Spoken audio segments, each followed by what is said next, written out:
دم لو تب ورزش کر کے دوڑ کر کے محنت کر کے لوٹ رہے ہوتے ہیں. جب ہمارا نوجوان سونے کے لیے بستر پہ جاتا ہے تب ورزش کر کے واپس آ رہے ہوتے ہیں. دنیا کا قانون یہ ہے نوجوانوں، اللہ کا نظام یہ ہے، جو محنت کرتا ہے وہ پاتا ہے، جو کوشش کرتا ہے اسے کامیابی ملتی ہے. ایسا نہیں ہے آپ مسلمان ہیں، آپ کلمہ پڑھنے والے ہیں، آپ چائے کی پتی کی جگہ مٹی ڈال دیں تو بھی چائے تیار ہو جائے، یہ ہو نہیں سکتا. قانون الہی ہے، جو راستہ اختیار کرے گا اس راستے کے اعتبار سے اسے نتیجہ ملے گا. صرف اس لیے کہ ہم کلمہ پڑھتے ہیں اس لیے چائے پتی کی جگہ اگر ہم اس میں دیہاتی پتی ڈال دیں چائے تیار ہو جائے، یہ پاسبل نہیں ہے. ہم اسے شکر کی جگہ ہم لے جا کر کے نمک ڈال دیں اور یہ کہیں کہ ہم کلمہ پڑھتے ہیں اس لیے چائے تیار ہو جائے گی اور بہت میٹھی ہوگی. پاسبل نہیں ہے، ممکن نہیں ہے، کیونکہ اللہ نے ہر چیز کا ایک راستہ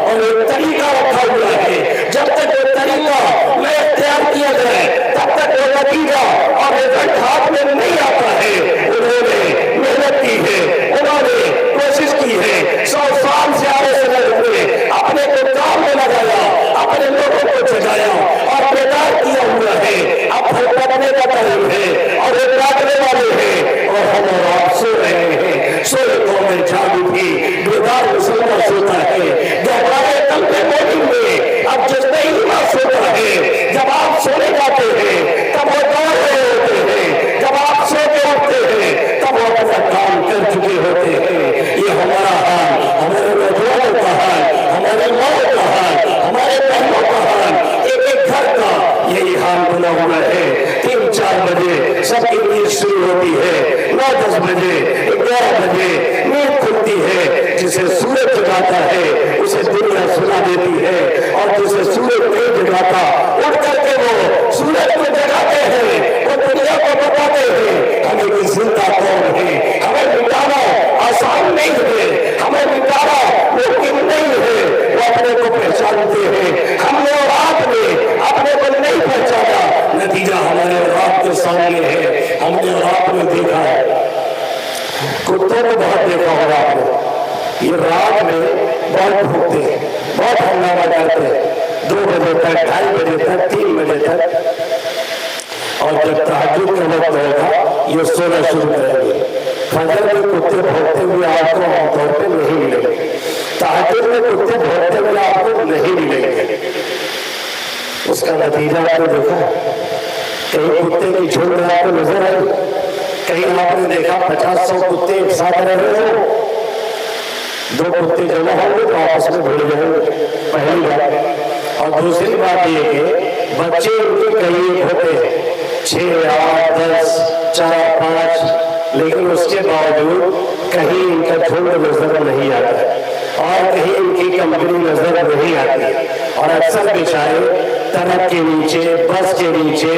انڈیا کے نیچے، فارچونر کے نیچے، کاروں کے نیچے آ کر مرتے. اور ہمارے آپ کے علاقے میں رہ گئے تو ہم لوگ ڈھیڑا مار کے بھگاتے ہیں. یہ حالت ہے ان کی. اور بکری کو آپ نے دیکھا ہے، بھیڑ کو آپ نے دیکھا ہے، دمبا کو آپ نے دیکھا ہے، کتنے بچے دیکھیں 1 سے 2. لیکن آپ نے ان کا ریوڑ دیکھا ہوگا، کہیں 100 کا، کہیں 200 کا، کہیں 50 کا، کہیں 200 کا، کہیں 300 کا. اس لیے کہ وہ سویرے سوتی ہیں اور تہجد ہی میں اٹھ جاتی اور آواز لگانا شروع کر دیتی.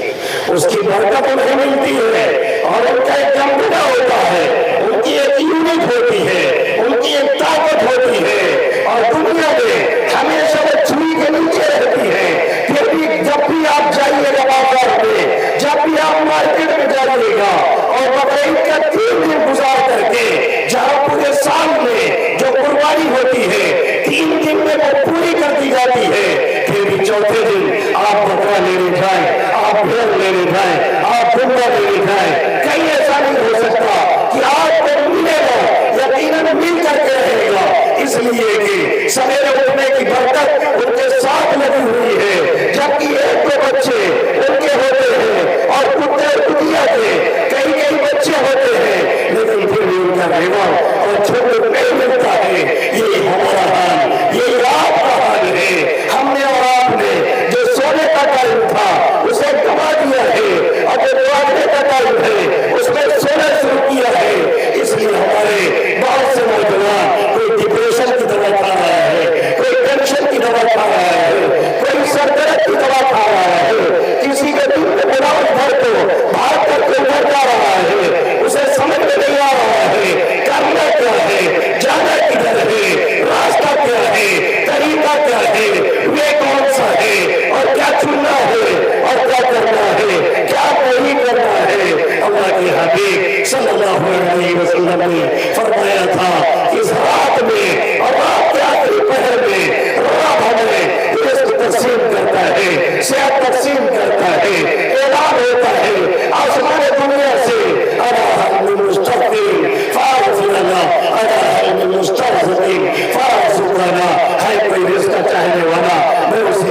دعا کروں، ہے کوئی مغفرت کا طالب میں اسے مغفرت دوں، ہے کوئی صحت بتانے والا میں اسے صحت عطا کروں، ہے کوئی مانگنے والا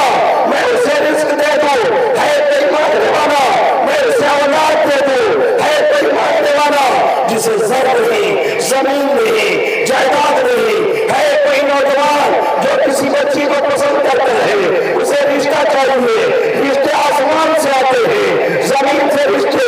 نہیں طے ہوتے ہیں، اور قدر مقدورا اللہ نے کہا ہے رشتہ آسمان سے طے کر کے بھیجتے ہیں، اسی لیے بہت سے چکر لگا لگا کے تھک جاتے ہیں پھر بھی شادی نہیں ہوتی ہے، اور کتنے بغیر چکر لگائے ہوئے پا جایا کرتے ہیں، اس لیے کہ معاملہ وہاں سے چلتا ہے۔ اگر تمہیں چاہیے گی تو اللہ سے کہو پیغام نکاح بھیجو، گناہ میں کیوں ملوث ہوتے ہو، کیوں بدنگاہی کرتے ہو، کیوں گندی چیٹ کرتے ہو، کیوں زناکاری میں جاتے ہو، کیوں بدکاری میں جاتے ہو، تم اپنے رب کو کیوں نہیں مناتے، اس سے کیوں نہیں کہتے، اس سے فریاد کیوں نہیں کرتے، سجدے میں جا کر کے اس کے سامنے روتے کیوں نہیں؟ اگر یہ سیکھ لیا ہوتا خدا کی قسم آج دنیا جھکتی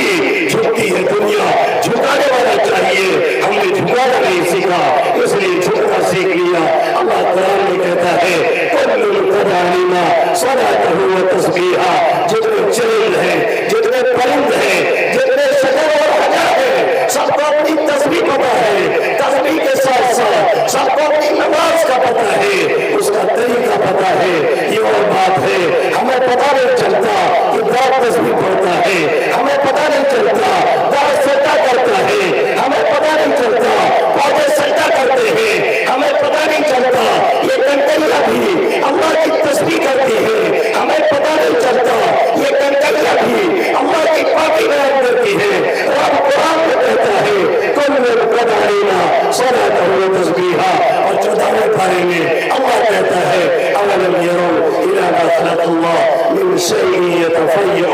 ظلاله عن اليمين والشمائل سجدا لله وهم داخرون۔ کیا تم لوگوں نے درختوں کے پتوں کے سائے کو نہیں دیکھا؟ کبھی وہ دائیں جھکتا ہے، کبھی بائیں جھکتا ہے، کبھی پوروا چلتی ہے، کبھی پچھوا چلتی ہے، کبھی وہ ادھر جاتا ہے، کبھی ادھر جاتا ہے۔ ہم اور آپ یہ سمجھتے ہیں ہوا اسے جھکا رہی ہے، اللہ کہہ رہا ہے وہ میرا سجدہ کر رہا ہے، میرے سامنے جھک رہا ہے۔ افسوس کا مقام یہ ہے، اور چونکہ وہ پانی میں ڈوب جانے کی بات ہے، غیرت کی وجہ سے مر جانا چاہیے کہ شجر تسبیح کرے، حجر تسبیح کرے، درخت اس کے سامنے جھکے، درخت سجدہ ریز ہو، سب اپنی تسبیح جانے اور رب کو مانے اور اس کی تسبیح پڑھے، اور تسبیح نہ پڑھے اور سجدہ نہ کرے تو ایک مسلمان کہلانے والا جس کا باپ بھی مسلمان، جس کا دادا بھی مسلمان، جس کا نانا بھی مسلمان، جس کی نانی بھی مسلمان، اسے کلمہ پتہ نہیں، اسے درود پتہ نہیں۔ اس میں ذمہ دار ہمارے گارجین بھی ہیں، ہمارے پیرنٹس بھی ہیں، ہمارے بڑے بھی ہیں، ہمارے بوڑھے بھی ہیں، اور یہ جوان بھی ہیں جو 25-30 سال کے ہو گئے، ساری چیزیں سیکھتے ہیں، ساری خرافات سیکھتے ہیں، ساری عیاشیاں سیکھتے ہیں، ساری بدماشیاں سیکھتے ہیں۔ اگر نہیں سیکھتے،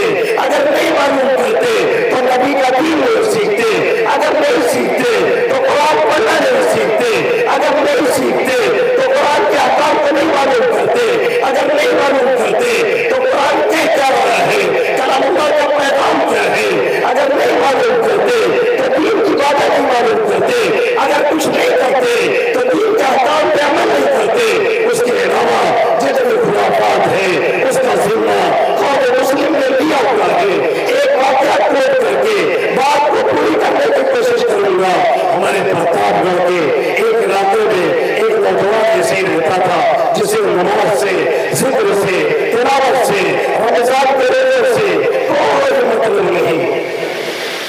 اس واقعے کا راوی میں تیسرا ہوں، اس واقعے کو میں نقل کرنے والا تیسرا آدمی ہوں،